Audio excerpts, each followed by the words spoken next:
Hello बच्चों, चलिए प्रश्न को देखते हैं। प्रश्न है हमारे पास, शीर्ष बिंदु ए के निर्देशांक हमारे पास है 1, -1, 10, बी के निर्देशांक है -1, -3, 7, सी के निर्देशांक है 5, -1, लैम्ब्डा, डी के निर्देशांक है 7, -4, 7 वाले चतुष्फलक का आयतन 11 घन इकाई है, तब लैम्ब्डा का मान ज्ञात कीजिए। हमें प्रश्न के 4 विकल्प दिए हैं ए बी सी डी, जिनमें से हमें एक सही विकल्प का चयन करना है। चलिए सर्वप्रथम हम प्रश्न के लिए मुख्य अवधारणा लिखते हैं। मुख्य अवधारणा मुख्य अवधारणा में हम चतुष्फलक के आयतन का अध्ययन करेंगे। चतुष्फलक के आयतन का अध्ययन करेंगे यदि हमारे पास चतुष्फलक के शीर्षों के निर्देशांक दे रखे हों। तो चित्रानुसार मान लीजिए हमारे पास एक चतुष्फलक है जो कि कुछ इस प्रकार है, जिसका शीर्ष हमारे पास ए है एवं यह हमारा चतुष्फलक है जिसके निर्देशांक कुछ इस प्रकार हैं कि ए के निर्देशांक हमारे पास है x1, y1, z1, बी शीर्ष के निर्देशांक हैं x2, y2, z2, सी शीर्ष के निर्देशांक है x3, y3, z3 एवं डी शीर्ष के निर्देशांक हमारे पास है x4, y4, z4। तो हमारे पास जो चतुष्फलक का आयतन है उसका सूत्र होगा, आयतन बराबर हमारे पास होगा 1/6 अदिश त्रिगुणन ए बी सदिश ए सी सदिश ए डी सदिश का अदिश त्रिगुणन। जहां हम ए बी सदिश किस प्रकार ज्ञात करेंगे, हम ए बी सदिश ज्ञात करेंगे बी सदिश माइनस ए सदिश की सहायता से। इसी प्रकार ए सी सदिश हम ज्ञात करेंगे सी सदिश माइनस ए सदिश की सहायता से। इसी प्रकार हम ए डी सदिश ज्ञात करेंगे डी सदिश माइनस ए सदिश की सहायता से, जहां बी सदिश, ए सदिश, सी सदिश और डी सदिश मूल बिंदु के सापेक्ष शीर्षों के स्थिति सदिश है। अतः प्रश्नानुसार प्रश्न में हमें चतुष्फलक के निर्देशांक दे रखे हैं। तो पुनः हम चित्र बनाते हैं। हमारा चतुष्फलक है जहां हमारे पास शीर्ष बिंदु हमें दे रखा है ए, जिसके निर्देशांक हमें दे रखे हैं ए, बी, सी एवं डी। एवं प्रश्न में हमें शीर्ष बिंदु के निर्देशांक दे रखे हैं 1, -1, 10। हमें शीर्ष बिंदु के निर्देशांक दे रखे हैं 1, -1, 10। बी बिंदु के निर्देशांक हमें दे रखे हैं -1, -3, 7। सी बिंदु के निर्देशांक हमें दे रखे हैं 5, -1, लैम्ब्डा एवं डी बिंदु के हमें निर्देशांक दे रखे हैं 7, -4 और 7। तो सर्वप्रथम हम शीर्षों के स्थिति सदिश लिखते हैं, जिसे हम ए सदिश, बी सदिश और सी सदिश द्वारा प्रदर्शित करते हैं। ए सदिश हम शीर्ष ए, बी तथा सी तथा डी के मूल बिंदु के सापेक्ष स्थिति सदिश लिखते हैं, जो कि कुछ इस प्रकार लिखा जाएगा।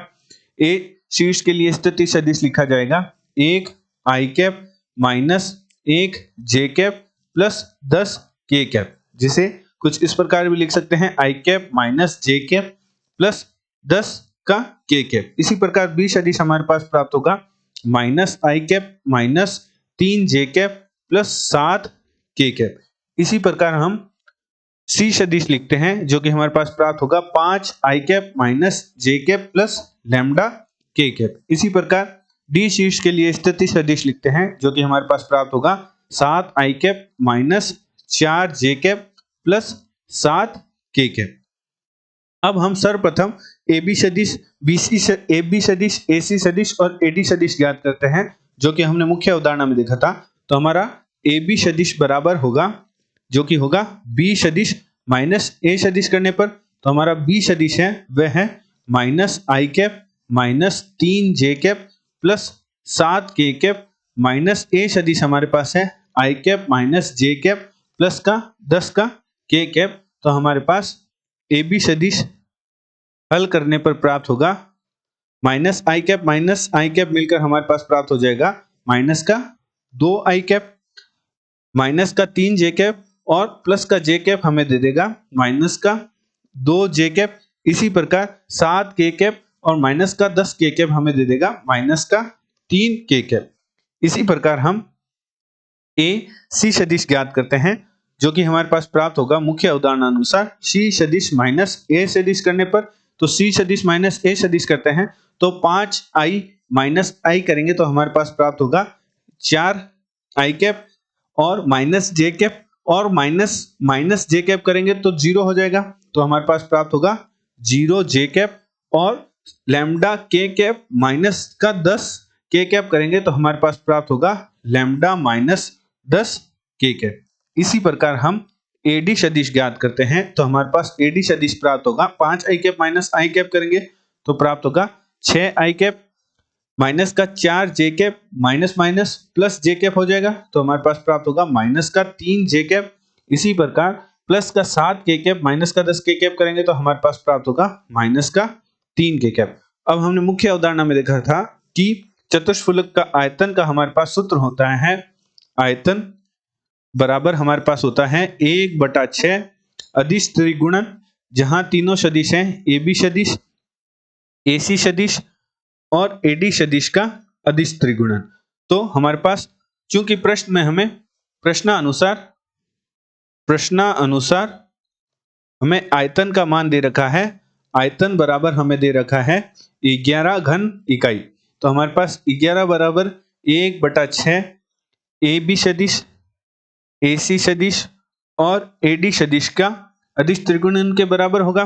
तो 11 बराबर 1/6 अदिश त्रिगुणन हमारे पास होता है सारणिक, जहां ए बी सदिश के आई कैप जे कैप के कैप के गुणांक हमारे पास आएंगे, जो कि हमारे पास है ए बी सदिश के आई कैप जे कैप के कैप के गुणांक है -2 -2 -3, तो हमारे पास प्रथम पंक्ति के अवयव होंगे -2 -2 -3। ए सी सदिश के आई कैप जे कैप के कैप के गुणांक जो कि हमारे पास है 4 0 लैम्डा माइनस 10, वे हमारे द्वितीय पंक्ति के अवयव हो जाएंगे, तो 4 0 लैम्डा माइनस 10। इसी प्रकार तृतीय पंक्ति के अवयव हमारे पास होंगे एडी सदिश के आई कैप जे कैप के कैप के गुणांक, जो कि हमारे पास है 6 -3 और माइनस का 3। अब जो हमारे सारणी के गुणा में 1/6 है उसे हम बाएं पक्ष में 11 के गुणा में भेज देते हैं, तो हमारे पास प्राप्त हो जाएगा, हमारे पास प्राप्त होगा सारणी के बराबर में हमारे पास प्राप्त होगा 66, जहां सारणी की प्रथम पंक्ति के अवयव हमारे पास थे, सारणी की प्रथम पंक्ति के अवयव थे -2 -2 -3 -2 -2 -3। द्वितीय पंक्ति के अवयव थे 0 4 0 लैम्डा माइनस 10 एवं तृतीय पंक्ति के अवयव हैं 6 -3 माइनस का 3।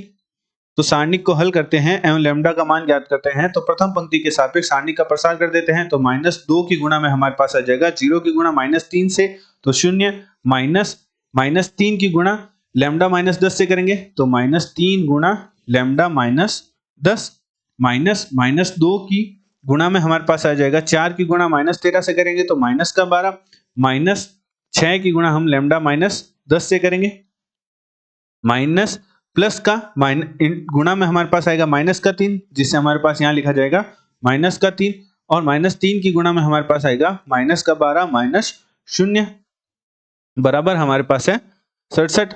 अब -2 की हम गुणा कर देते हैं तो हमारे पास प्राप्त होगा, हमारे पास -2 की हम गुणा कर देते हैं तो हमारे पास प्राप्त हो जाएगा 2 गुणा -3 लैम्डा के अंदर गुणा कर देते हैं तो -3 लैम्डा प्लस का 30 प्लस 2 गुणा में हमारे पास आ जाएगा -12 -6 लैम्डा प्लस का 60 और -3 गुणा में -12 है तो हमारे पास प्राप्त हो जाएगा 36 बराबर 67। हल करते हैं तो हमारे पास प्राप्त होगा -6 लैम्डा प्लस का 60, जब 2 की गुणा करेंगे तो हमारे पास प्राप्त होगा -60 -12 करेंगे तो हमारे पास प्राप्त होगा 48 और 48 की 2 से गुणा करते हुए लिखेंगे एवं 2 की गुणा -6 से करेंगे तो -12 और 48 की गुणा जब 2 से करेंगे तो हमारे पास प्राप्त होगा 48 की गुणा 2 से करेंगे तो हमारे पास प्राप्त होगा 96 प्लस का 36 बराबर 67। हल करते हैं तो हमारे पास प्राप्त होगा -6 लैम्डा और -12 लैम्डा मिलकर हमारे पास प्राप्त होगा -18 लैम्डा। 36 96 और 60 को हम जोड़ेंगे तो हमारे पास प्राप्त होगा 182 बराबर हमारे पास है 67, तो -18 लैम्डा बराबर हमारे पास होगा 67 182। तो हल करने पर हमारे पास प्राप्त होगा हल करने पर हमारे पास माइनस का 18 लैम्डा बराबर प्राप्त होगा माइनस का 126। तो माइनस का 18 लैम्डा हम दाएं और भेज देंगे तो माइनस का 126 माइनस का 18, तो माइनस से माइनस और 18 से जब 126 कटेगा तो हमारे पास प्राप्त होगा 7। तो हमारे पास लैम्डा का मान प्राप्त हुआ 7। प्रश्न में हमें लैम्डा का मान ज्ञात करने को कहा था, हमारे पास लैम्डा का मान प्राप्त हुआ 7। तो चलिए प्रश्न के विकल्प देखते हैं। तो दिए गए प्रश्न में जो हमारा डी विकल्प है वह प्रश्न का सही उत्तर है। आशा करते हैं आपको प्रश्न का हल समझ आया होगा। धन्यवाद।